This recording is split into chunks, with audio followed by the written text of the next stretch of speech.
This is war.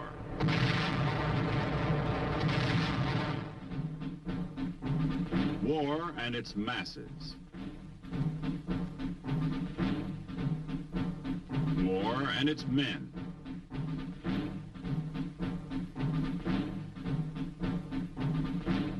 War and its machines.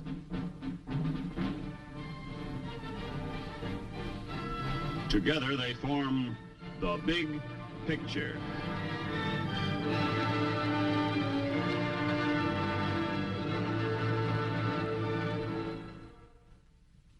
Welcome to The Big Picture.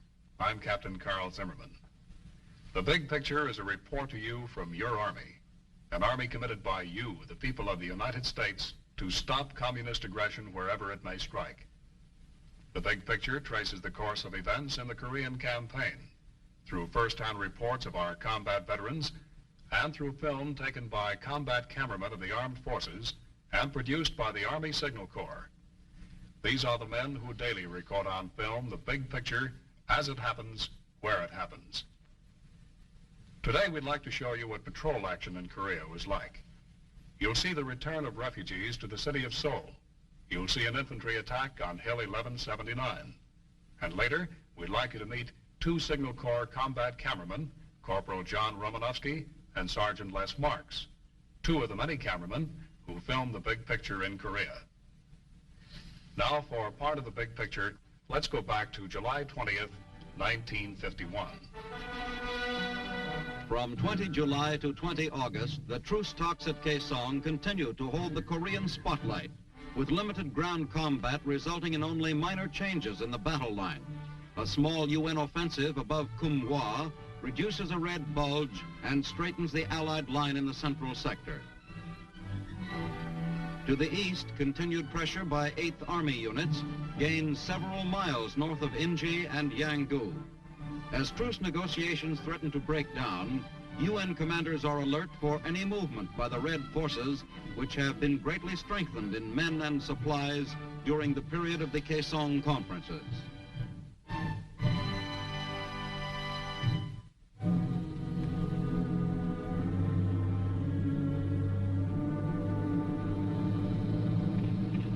In an action typical of our current hit-and-run tactics, an infantry patrol infiltrates through enemy-held territory in the rugged hills northwest of Inji.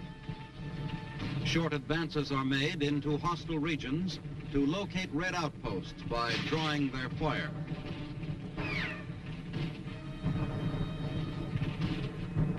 Once the enemy positions are pinpointed, the unit maneuvers to concentrate its fire and saturate the area. After inflicting all damage possible on the Red positions, the patrol will pull back within its own lines.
Near Hongchon, a communications team gets final instructions before moving out to install another link in the very high-frequency radio-telephone network.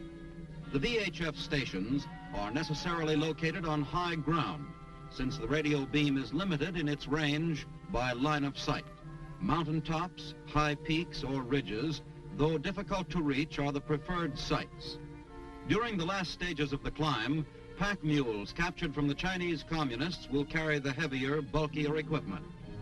Because of its relative compactness and light weight, the VHF radio telephone equipment has proved extremely valuable in combat area communications.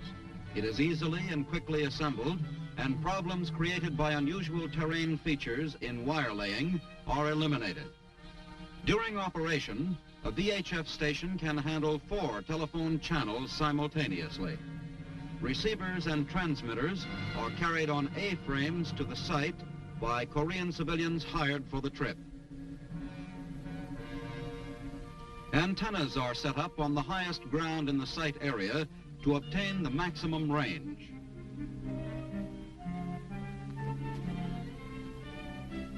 When the mast has been fitted together and guy lines attached, it is set into its base and raised into position.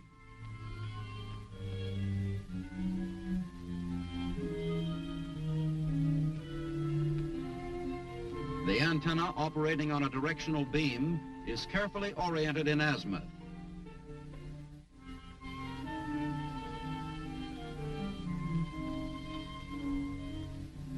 A coaxial cable is connected with the antenna and terminated in the transmitting station located close by.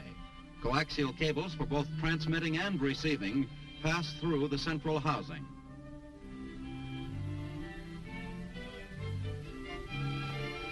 Antennas for transmitting and for receiving are raised and guyed as the installation nears completion. More supplies are moved to the station by an ingenious system of long lines and pulleys, a saving in time and manpower.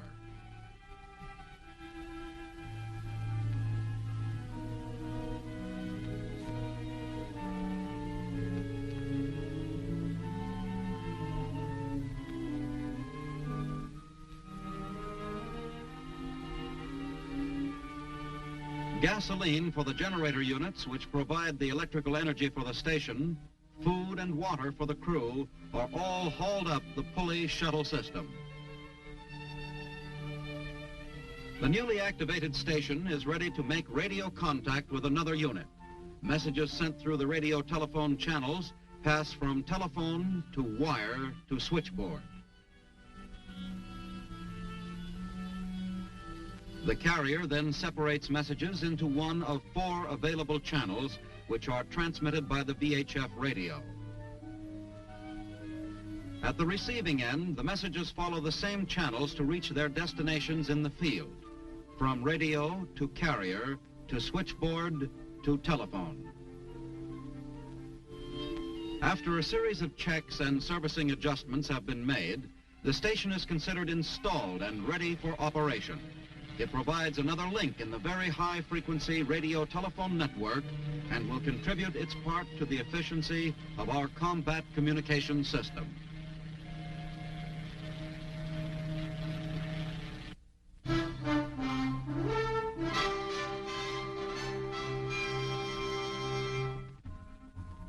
At an 8th Army Quartermaster supply point in Korea, refrigeration vans arrive to pick up frozen meats and vegetables.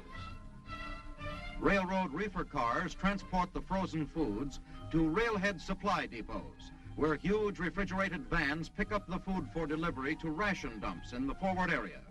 A compact refrigeration unit housed at the front of each van maintains a constant freezing temperature inside the food storage compartment.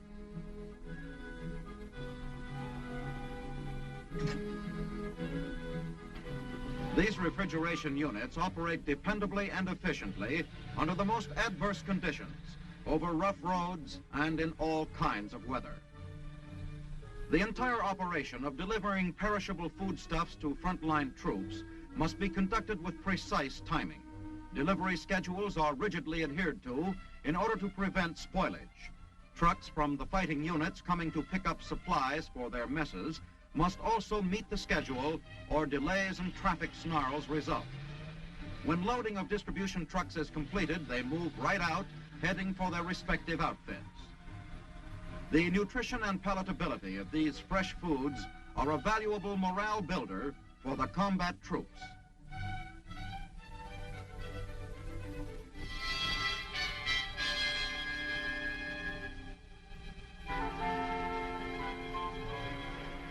In spite of the driving July rains and the tough uphill going, American riflemen renew their attack to secure Hill 1179 north of Yanggu. Previous attempts to take the hill have resulted in failure. Fiercely defended enemy positions force the troops to dig in preparatory to an all-out attack. The unpredictable Korean weather has proved to be as troublesome as the Reds themselves. The drive toward the hill is supported by self-propelled 155mm guns. With the aid of artillery spotters and information obtained from patrols, the big guns from this forward position concentrate their fire on known and suspected targets.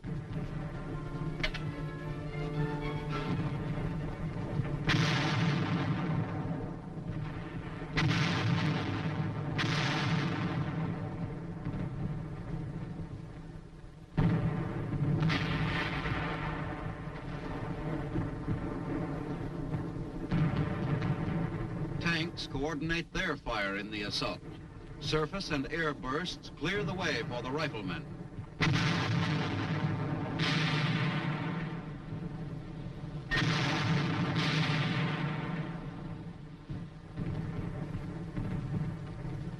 Strongly entrenched enemy positions are successfully eliminated from the path of the Allied advance.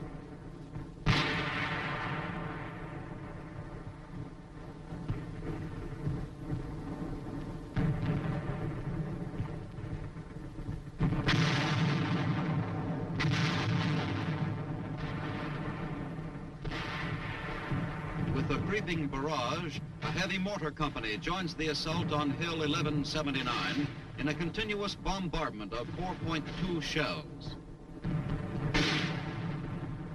From firmly established positions in a nearby valley, the mortar company supports the attack by lobbing their shells in on the hill just ahead of the infantrymen.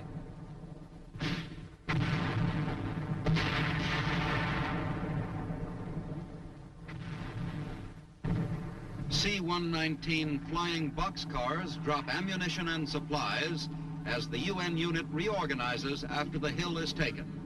Airlift operations are necessary to reach the inaccessible hills of Korea, such as this, whenever supplies cannot be readily brought in by vehicles and other standard supply methods.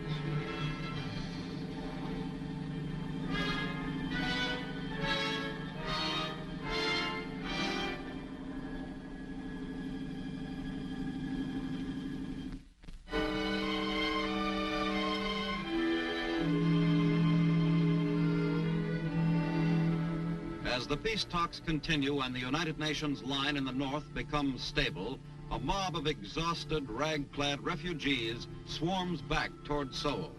They gather on the south shore of the Han River, hoping to cross and return to their homes, which they abandoned when the city was last left to the enemy. Not all have returned. Thousands have died from hunger and exhaustion along the road. Exposure to weather and disease have taken countless others.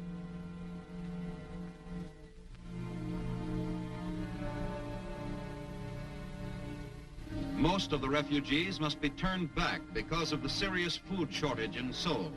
For the present, only farmers and their families will be allowed to re-enter the city. Military authorities must check the papers of everyone seeking to return.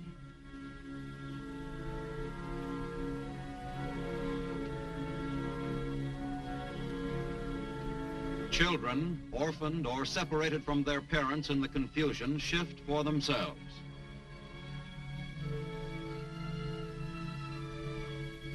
The screening process is a heartbreaking job. Most of these people have walked hundreds of miles to get back and have waited for days to have their papers examined.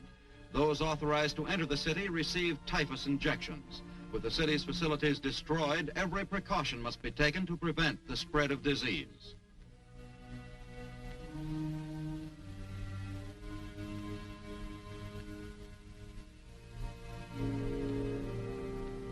As the screening goes on, the refugees who have been processed start for the river.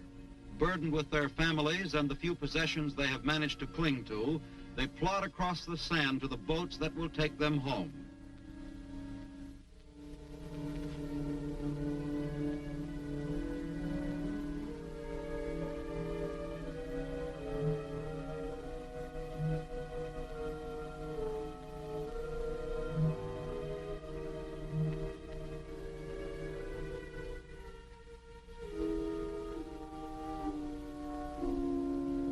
There have been many delays, but for those who have reached the boats, the long journey is almost over.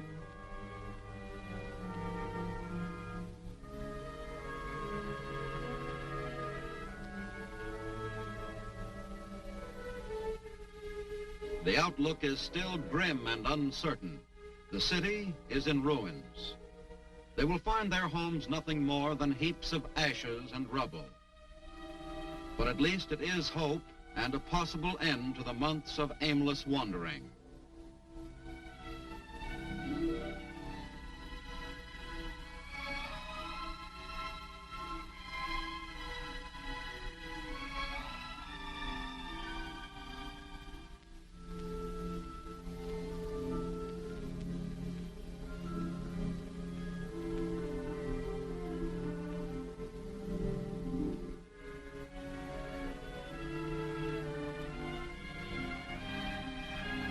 The refugees allowed to return to Seoul are fortunate compared to those who must be left behind. For these unhappy people, like thousands of others wandering through Korea today, there is not even the small comfort of a home in the ruins.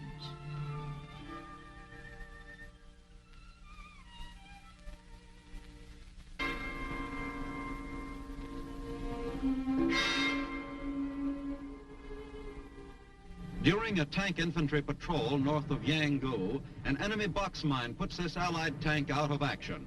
A crew member is injured in the blast. Cautious probing reveals another box mine nearby, which is carefully deactivated and removed. The men gather materials to aid in bracing the tank as a tank retriever is ordered up from the rear.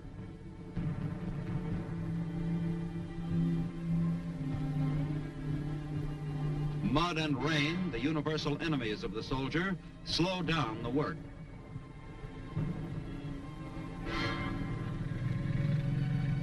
The crippled M4 will be hauled back to maintenance shops in the rear, where skilled repair crews will quickly put it back into action. This is the last program of our Big Picture series. And on this last show, it's appropriate that we introduce two men who gave you a good deal of the film that you've seen in the past 13 weeks. Two combat cameramen of the Army Signal Corps who were in Korea. We'd like you to meet Corporal John Romanowski of Chicago, Illinois, and Sergeant Lester Marks of Providence, Rhode Island. Well, now, John and Les, you brought the Korean fighting right into the living rooms of America with your film. And I think these people out there would like to know just exactly how you did that. Now, you saw all the combat units in Korea, didn't you? We sure did. Covered just about everyone there is. Uh-huh. Now, when you went up to the front, what did the infantry think, seeing the men with cameras up there? Well, they were sort of amazed to see a man up there with a camera and not another rifle. They guess they never expected to see us up there, but we went up and got our shots, and I believe that the infantry gained a new respect for the Signal Corps cameramen when they saw us coming up there. Oh, the infantry, I guess, was kind of a bit of a ham anyway on top of that. You'd be up alongside them taking your pictures with them, and the guy would turn around and look at you and, what's the matter, you crazy? What are you doing up this part of the world? As if we don't belong there. Well, it meant a good deal to their morale, didn't it, Les? Oh, it certainly did. You'd be taking pictures of one squad, and if they'd feel slighted if they didn't take pictures of squad number 2, because they all want the pictures. They all want their mothers and fathers to see what's going on back home. Well, they knew that the story of their unit was getting home. Is that Yes, it? they sure did. Mm-hmm. Well, now, how did your men get around?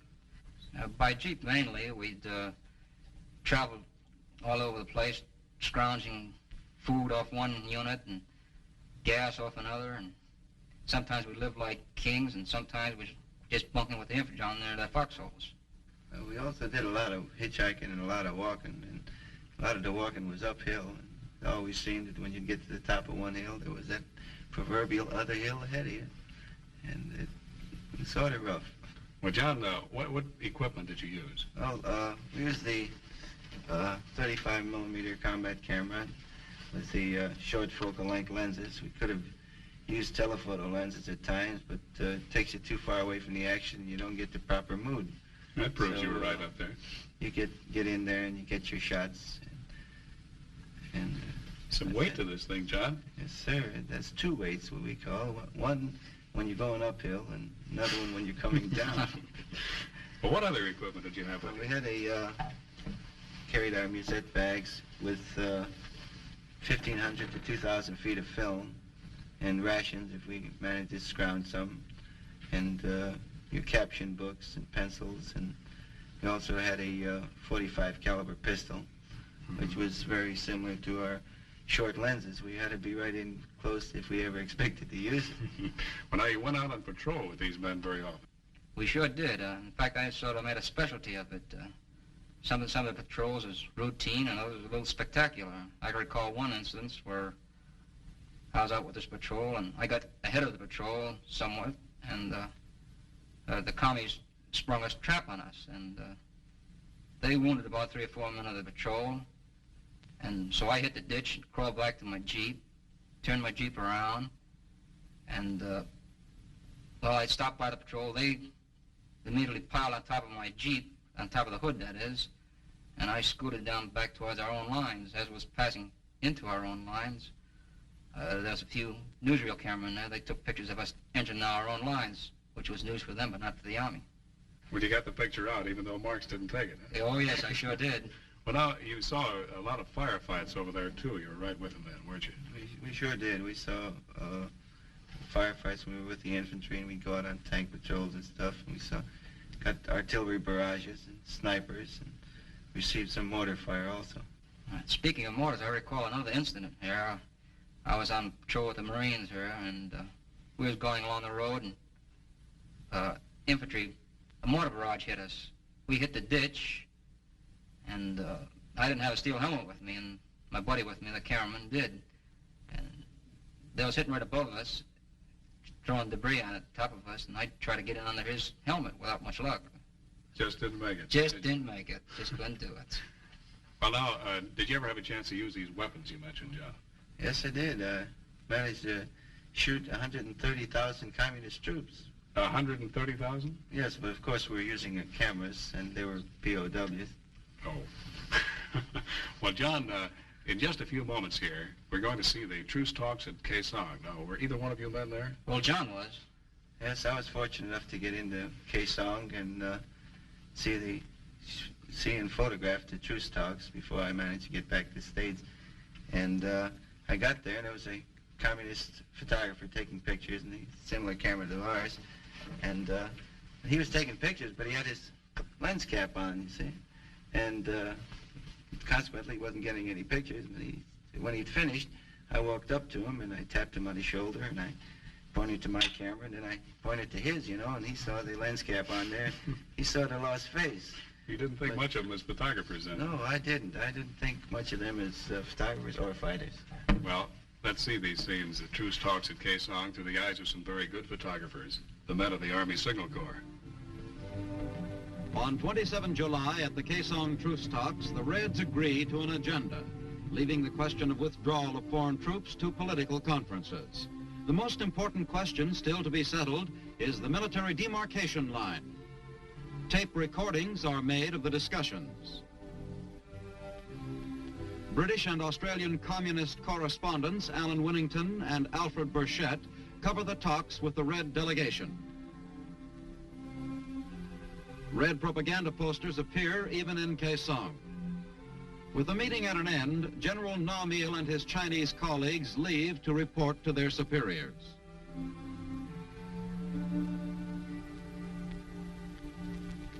The convoy of United Nations negotiators returning from Kaesong find themselves isolated when the pontoon bridge over the Imjin River is washed away during one of the many unpredictable floods in the area. An attempt to rescue an Army captain marooned on one of the pontoons is made by helicopter. Too weak to hold a line let down to him, the attempt is abandoned and a small boat puts out to rescue him.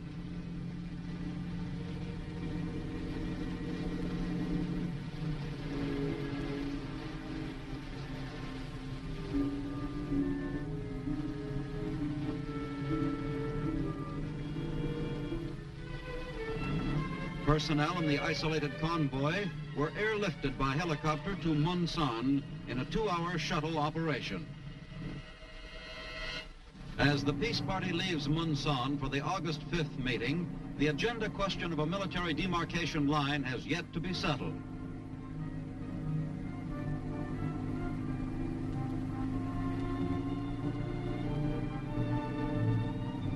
At Kaesong, Admiral Joy and General Preggy hope to meet the Reds on more amiable terms. They are in for a rude shock. In direct violation of the terms laid down for the truce talks, the Communists have unaccountably permitted a unit of 83 Chinese soldiers in full battle dress to enter the neutral area. Fully armed with mortars, rifles, pistols, and submachine guns, they make their camp within full view of the conference headquarters.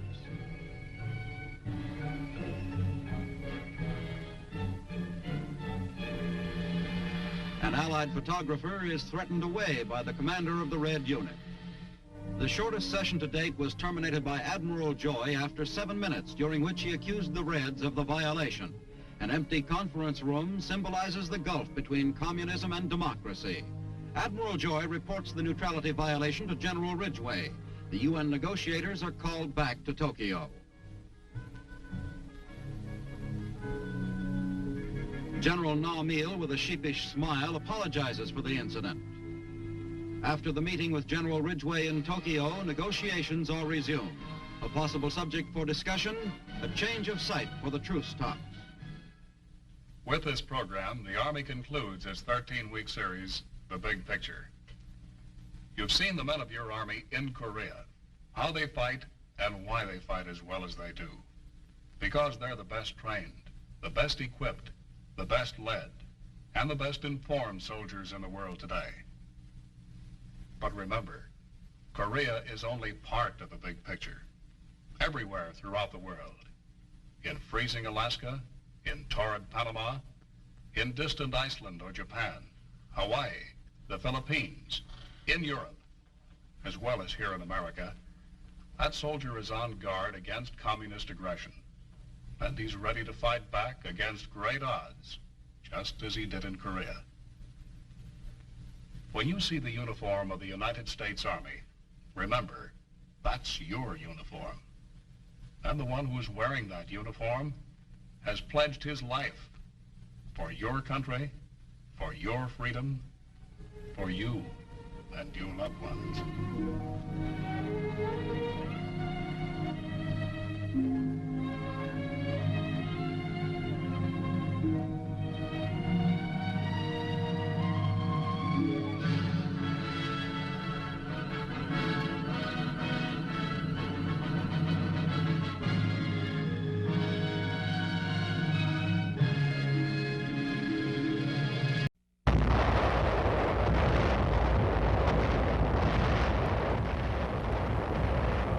This is war.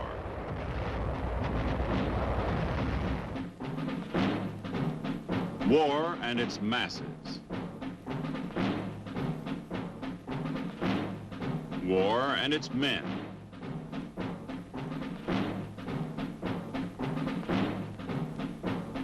War and its machines.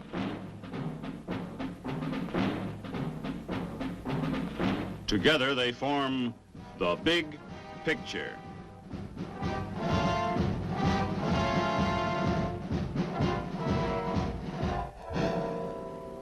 Welcome to The Big Picture. I'm Captain Carl Zimmerman. The Big Picture is a report to you from your Army.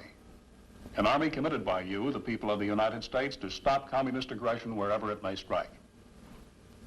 The Big Picture traces the course of events in the Korean campaign through first-hand reports from our combat veterans and through film taken by combat cameramen of the Army Signal Corps. These are the men who daily record on film the big picture as it happens, where it happens. Today, our big picture brings into focus the Army's 7th Infantry Division. You'll see that division's advance to the Yalu River, our troops celebrating Thanksgiving Day along the Manchurian border, and the great evacuation at Hungnam. You'll hear a first-hand report from Sergeant Charles Dumas, combat correspondent of the 7th. And now, let's go back to November 1950.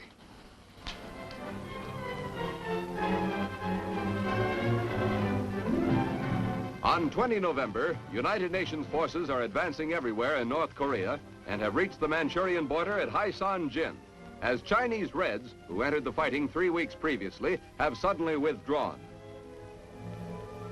On 24 November, General Douglas MacArthur launches a major assault in the western sector in a movement designed to end the war in Korea, barring full-scale intervention by the Chinese Communists.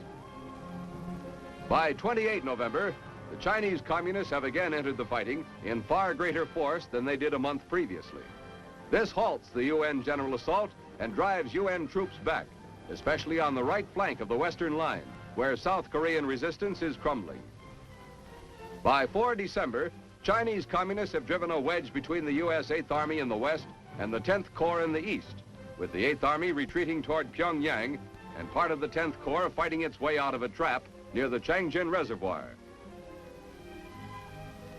By 20 December, Chinese Communists and regrouped North Koreans have driven UN forces to the 38th parallel in the west. In the east, U.S. Marines and 7th Division troops have fought their way out of the Red Trap and are being evacuated by ship at Hungnam, with other UN troops fighting bitterly to hold the perimeter until the evacuation is completed. After the tanks have spearheaded through to the border near Haisan-jin, the men of the U.S. 7th Division come in to take over. It is bitter cold in the valleys as they advance doggedly across the snow patches. It is even colder as they ascend the slopes, and it is tougher going up.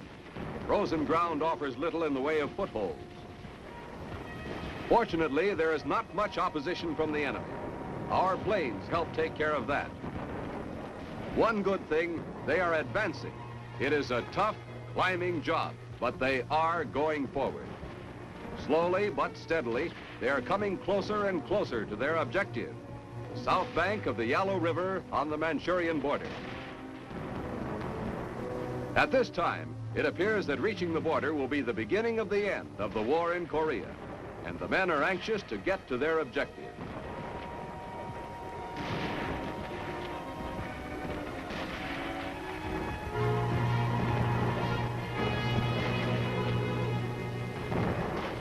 Finally, they see it stretching out in front of them, the Yalu River, frozen over completely, and the Korean town of Haisan-jin, nestling in the snow-patched valley. The Yalu River. Up to now, our troops knew it only from their maps. But at last, they had reached the banks of this river that form the borderline between North Korea and Manchuria. Now we want you to meet Sergeant Charles Dumas, combat correspondent of the 7th Division. Well, Chuck, you're pretty proud of this 7th Division, aren't you? Well, as a matter of fact, Captain, I am. You see, the 7th Division did make a couple of records over there in Korea. When we first entered the campaign, we made an amphibious landing at Incheon on the west coast. And only, less than 45 days later, the division made another amphibious landing, this time on the east coast, high up on the north east coast near the Manchurian border. And that's when we started our campaign to the border. Well, the 7th Division was the only division that reached the Manchurian border, isn't that right? That's right. We were the only division to reach the Yalu River. Mm-hmm. Well, tell us about that advance up there, Chuck. Well, it started with the amphibious landing at Iwan late in October. When we went ashore, it was chilly, autumn weather. We advanced over the mountains on foot, in vehicle, led by tanks most of the way. Mm-hmm. That's when the cold really started to set in. It was only November, but it was pretty cold up there. Well, how about winter clothing, Chuck? Were you prepared for this? Well, yes, we were. I've got a lot of letters from home. Some of the folks thought I wasn't clothed warmly enough. But we did have most of the things we needed. Parkas, shoe packs, pile liners, hoods. We were pretty well bundled up and pretty comfortable, too. Did you say comfortable, Chuck? Well, as comfortable as you can be at 22 degrees below zero. Well, Chuck, tell us a little about this terrain that you met going up to the Yalu. Well, Captain, it was winding mountains, mountain trails. That's the way we traveled. There were plenty of mountains, plenty of snow, plenty of cliffs to climb. It was what we call rugged terrain, and I mean rugged. Mm-hmm. How about your air support during this battle? Well, air support came in the form of fighter planes. There were a few bombing missions flown. The town of Capsan was plastered several times. As a matter of fact, it was almost leveled. The air support was good and timely. When you asked for it, it was there, right? It was there, and matter of fact, it saved one whole company from ambush, from being wiped out. Well, that sounds like you needed some air supply here and there, Chuck. Did you? Well, air supply, yes, because you see these truck convoys coming over these mountain roads. There was ice, and they'd slip and slide. We'd lose some of them. They were slow. Well, the Air Force flew in these big C-54s and dropped us food, clothes, ammunition. Can you give us an idea, Chuck, of what the opposition was like? Well, the opposition seemed to decrease as we advanced. The enemy was fighting a rear guard action. They weren't putting up a real battle. A couple of places they paused to turn around like the cornered rat, as he will fight when he's cornered. They threw a lot of mortars at us, sniper fire, but as we moved up, passed through Capsan, led by tanks, the infantry swept right through the opposition, and we made it to the border. And what date was that when you arrived at the border? Well, it was the 21st of November, just 3 days before Thanksgiving. Well, while the folks back home were enjoying their Thanksgiving dinner, what was the 7th Division doing? Well, we were eating our Thanksgiving dinner, too. You mean a hot meal, Chuck? A hot meal, as a matter of fact, turkey. Right on the line, at the front line. Well, yes. You see, they brought these turkeys up from the quartermaster about 100 miles through the rear, and those were truck convoy runs. Mm-hmm. They ran them through all night. They got there to the 17th Regiment on the front lines at about 3 a.m. in the morning. And the next afternoon, we had turkey on the Yalu River. Well, that makes these cooks pretty remarkable gents, doesn't it? Well, yes, they did quite a good job up there. I think every man in the division had his Thanksgiving turkey that day. And, well, we'd been eating hot meals regularly right along. I know a lot of World War II veterans will wonder about that, but the frontline troops did have the hot meals right there in the foxhole. That's good to know, Chuck. Well, just how cold was it at this time? Well, by the time we reached the Yalu River line, we'd progressed that much farther north, and it was really cold. As I said before, it was 22 below at noon. That was the average. It did dip lower.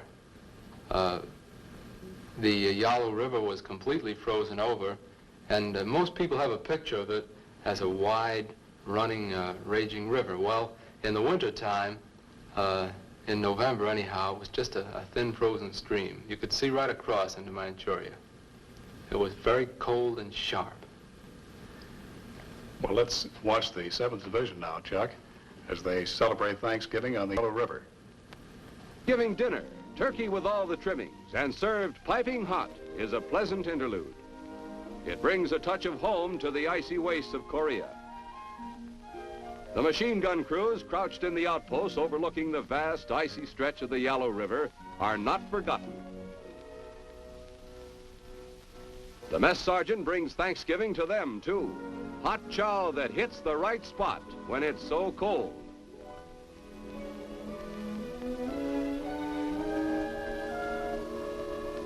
With turkey and mashed potatoes in extra large portions.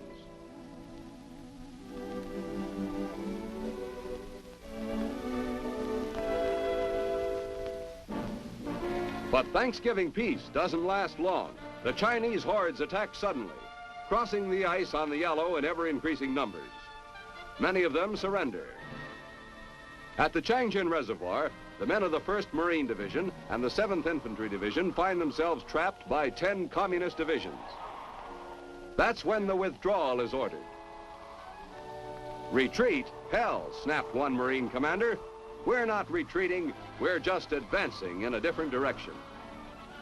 Orders are issued for all the troops to assemble at Hagaru. This time, their objective is to break through and reach Hungnam on the coast 60 miles away. Through howling winds and icy blasts of snow, preparations are made for an orderly withdrawal. Back across the frozen valleys, which they had fought so hard to capture. It was tough enough when they were advancing. It was far worse to have to pull back. They are already tired, cold, and weary as they move into the assembly area, but they know they will fight their way out of the trap. Even the heaviest of armor and tanks are to be taken back.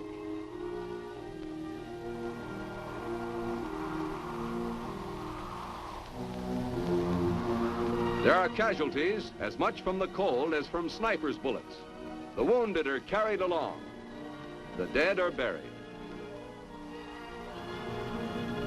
But the assembly for the withdrawal continues unabated. Food and supplies are airdropped from C-47s and C-119s by the 21st Troop Carrier Squadron of the Combat Cargo Command.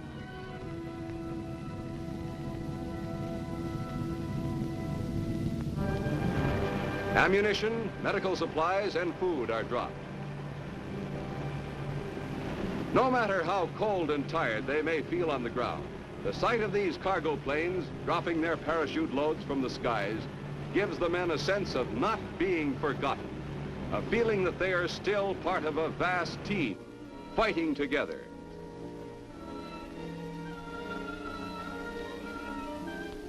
Meanwhile, preparations for the long, hazardous move progress.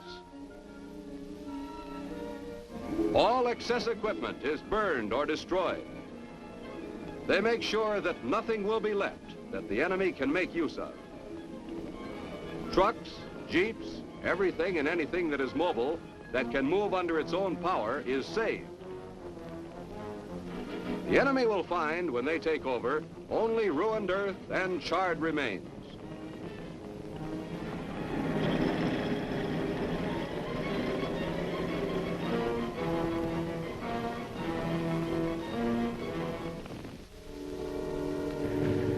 Thousands of battle casualties and frostbite victims are evacuated from the emergency fields at Hagaru and Koto and flown here to the Yanpo airfield near Hungnam, where they are transferred to hospital planes for the trip to Japan.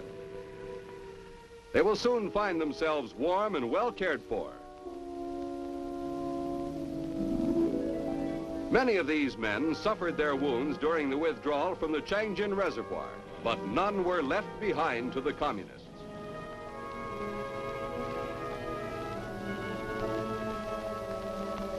Those still fighting along the snow-covered passes of the North Korean mountains face a tough battle before they can reach the comparative safety of Hungnam.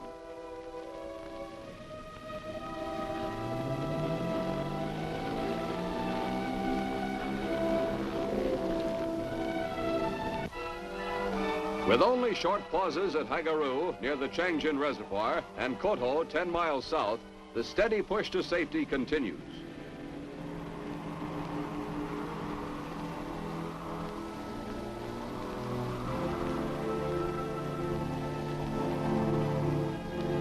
Chinese prisoners captured by patrols are carried along on the withdrawal for whatever information they may furnish G2. In contrast to the North Korean prisoners, these Chinese are much better equipped and more warmly clad. The Marines have a bitter march ahead. It's 44 miles to Hungnam.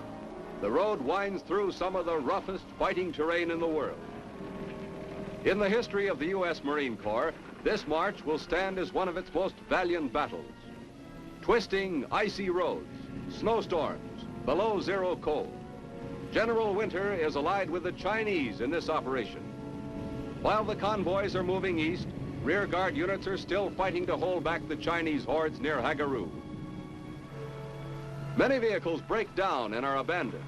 The engineers work constantly to make the road passable.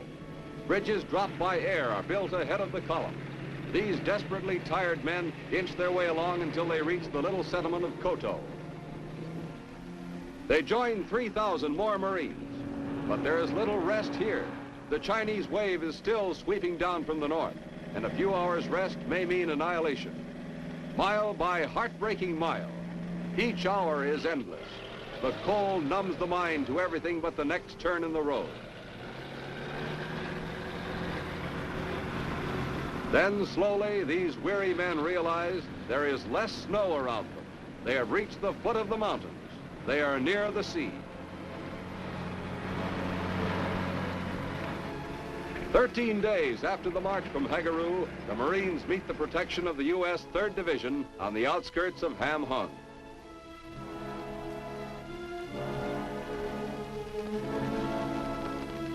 For these troops who found the protection of the Hungnam beachhead, it was the end of one of the most harrowing experiences of the entire Korean conflict.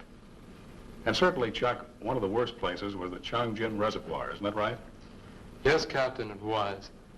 I think most of the troops who were at the chosen reservoir will remember it as a day of nightmares. Our 31st Regiment was there, and the things they saw, they'll never forget. We had hundreds of thousands of Chinese attacking in waves, swarms, what came to be known later as a human sea type of attack. There were banzai attacks with blaring bugles in the dark of night, waving, rattling sabers. There was infiltration in the camps, too, and that was pretty hair-raising. And our casualties were pretty heavy at that time, Chuck, weren't they? Yes, our casualties were heavy, but the enemy suffered a lot of casualties, too. You can't charge a whole battalion of men into one of our artillery positions when the guns are cut point blank straight down, firing right into the troops. They lost a lot of men that way. Well, how were we able to get our wounded out of there, Chuck?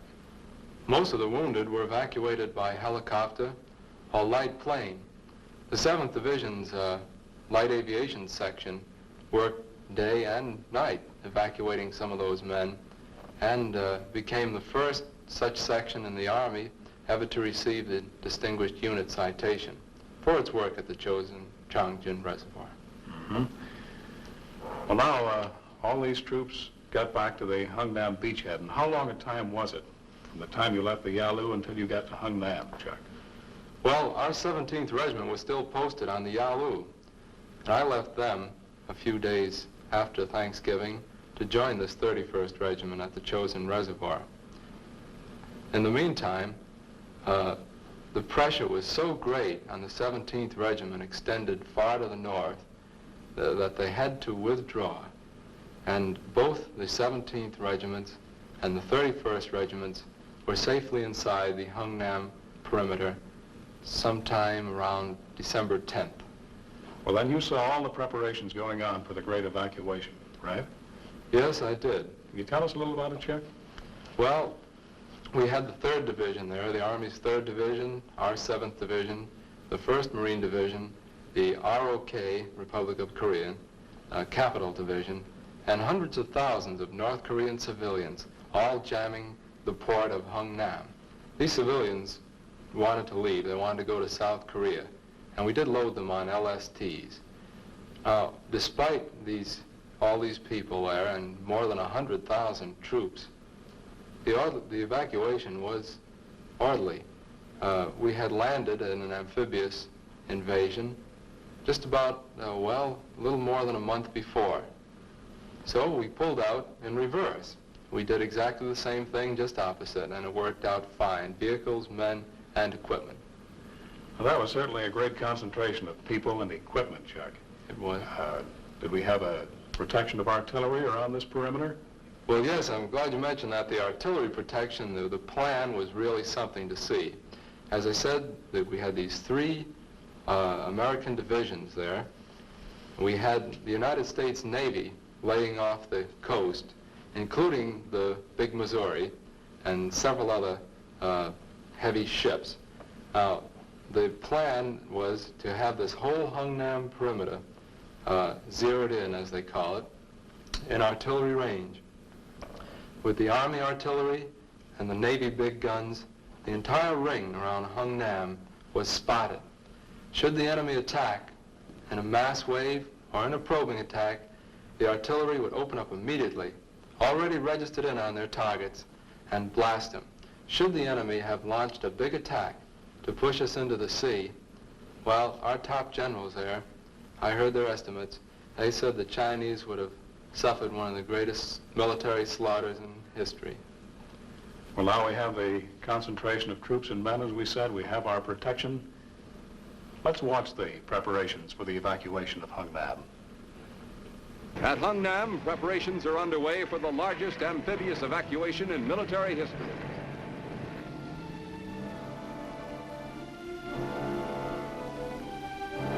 Everything of military value in the cities of Ham Hung and Hungnam is to be carried away or destroyed. Huge shipments of military equipment had poured into the area for weeks to supply the expected victory march to the Manchurian border.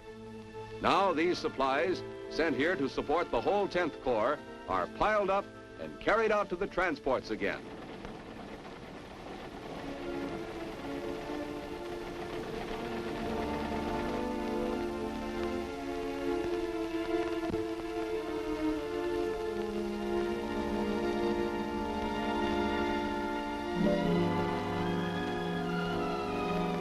Headquarters equipment, rehabilitation supplies, everything goes as Korean civilians pitch in to help. Most of the Korean population is hoping there will be shipping space for them to go too.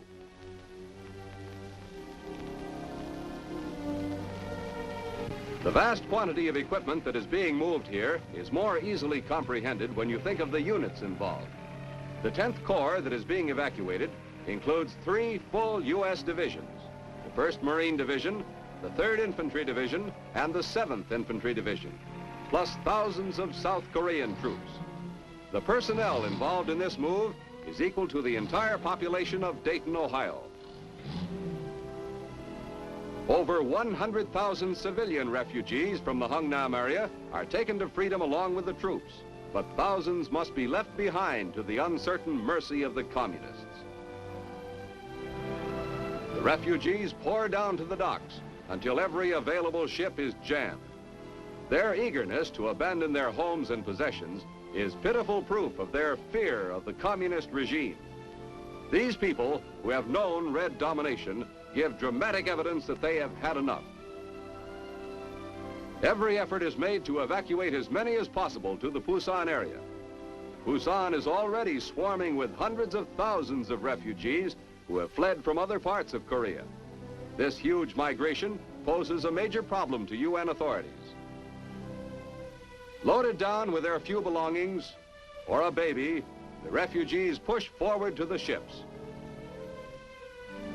The Hungnam evacuation entails the movement of 105,000 soldiers, 17,500 vehicles, and 350,000 tons of equipment. The communists, whose supply lines from Manchuria are under constant attack by our planes, will sorely miss this huge haul of military equipment which so nearly fell to them as a prize of war. Rear guard troops hold fast on the shrinking perimeter of the beachhead with the support of naval guns from the harbor, and this valuable material is saved for other battles.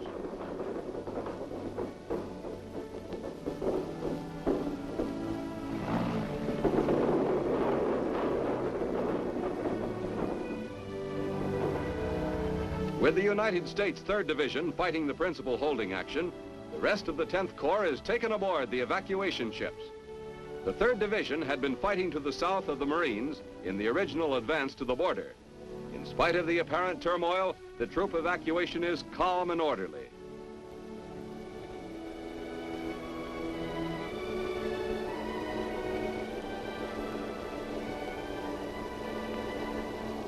The removal of the wounded has first priority. Although the more serious cases have been loaded on earlier ships or taken out by air, casualties keep coming in from the defense perimeter. In spite of the fact that our forces are greatly outnumbered, the cost in casualties is much lighter than for a comparable time during the summer defense of the Pusan beachhead.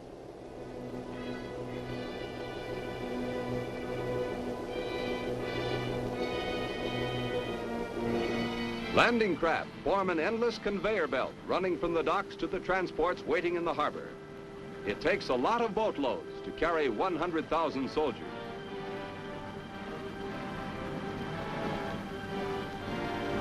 On hand to receive the 10th Corps troops is a large U.S. Navy amphibious fleet commanded by Rear Admiral Doyle.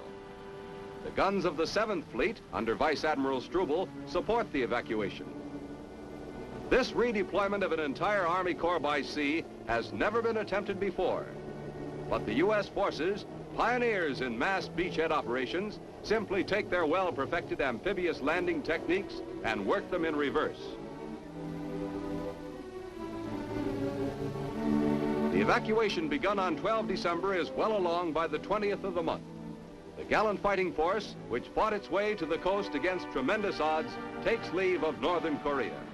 But the red aggressors will be meeting them again.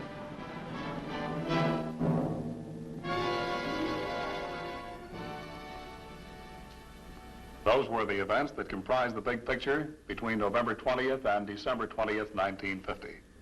Our thanks to Sergeant Charles Dumas, combat correspondent of the Army 7th Division, for being with us. Next week, the big picture will bring into focus the destruction of the port of Hung Nam, the evacuation of Seoul, an airstrike by our F-86 Sabre jets, and another report from one of our Korean veterans who saw, as it happened, a part of the big picture. This is Captain Carl Zimmerman saying, be with us then.